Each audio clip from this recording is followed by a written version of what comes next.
నేటి మాటలో మనం ఈరోజు ధర్మనిష్ట అనే దాని గురించి తెలుసుకుందాం ఫ్రెండ్స్. ధర్మనిష్ట. రాముడు తపోధనుడైన శక్తిశాలి అయిన రావణుణ్ణి సంహరించగలిగాడు కదా. మరి ఆ రాముడు చేసిన తపస్సు ఏముంది? రావణాసురుడు ఘోర తపస్సు చేసి అనేక శక్తులను వరములను పొందాడు. ఈ విషయం అందరికీ తెలుసు.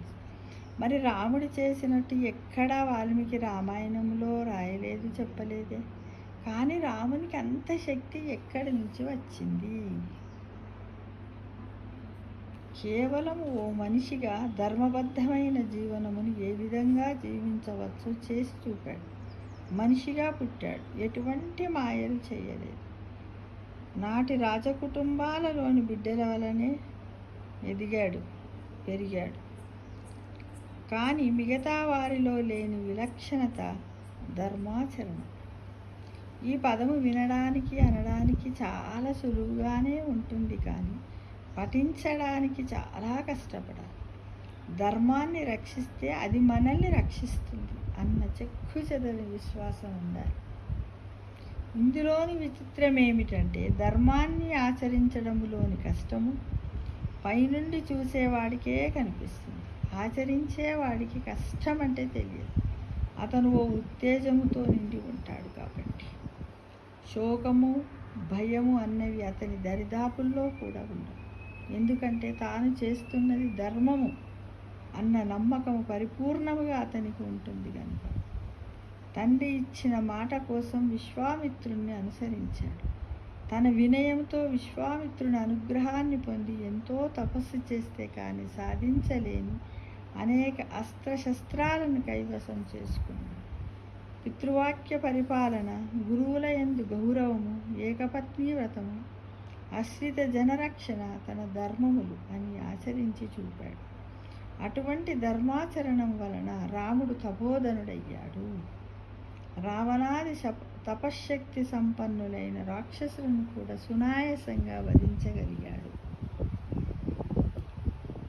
ఋతం తప, సత్యం తప, సుశ్రుతం తప, శాంతం తపో, దమస్తప, తపస్తపో, దానం తపో, యజ్ఞం తపో, భూర్భువస్వః బ్రహ్మైత్వాదస్తథ అని ఉపనిషద్వాక్యం.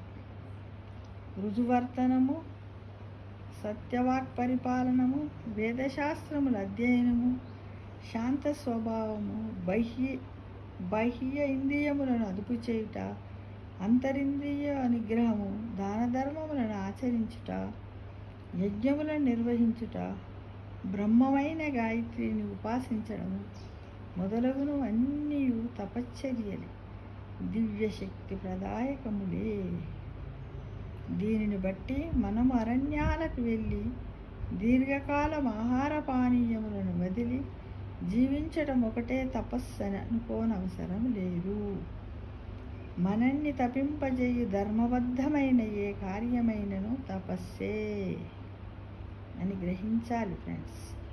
అది ఒక విద్యలో రాణించాలని విద్యార్థులు చేసే ప్రయత్నము కావచ్చు, సత్యము మాత్రమే పలుకుతూ జీవించడానికి చేసే యుద్ధము కావచ్చు, లేదా మన ధర్మబద్ధమైన వేద సమ్మతమైన జీవనమును నమ్మి దాని మార్గములో నడవడానికి చేసే ప్రయత్నమైనా కావచ్చు. ధర్మమును తప్పని నిబద్ధత, మన ఊపిరిని ఉత్సాహంగా మార్చే పట్టుదల ఉన్న కార్యమేదైనా తపస్సే అని అనవచ్చును. కొందరు సిద్ధపురుషులు మాత్రమే జన్మతః వైరాగ్యమును, జ్ఞానమును కలిగి సంసారమును వడక నిత్యదాన నిమగ్నులై ఉంటారు. అది అందరికీ ఆచరణ యోగ్యమైనది కాదు మిత్రమా. కనుక ధర్మాన్ని నమ్మి ఆచరించడమే అన్నింటికైనా ఉత్తమమైన తపస్సు అని గ్రహించాలి.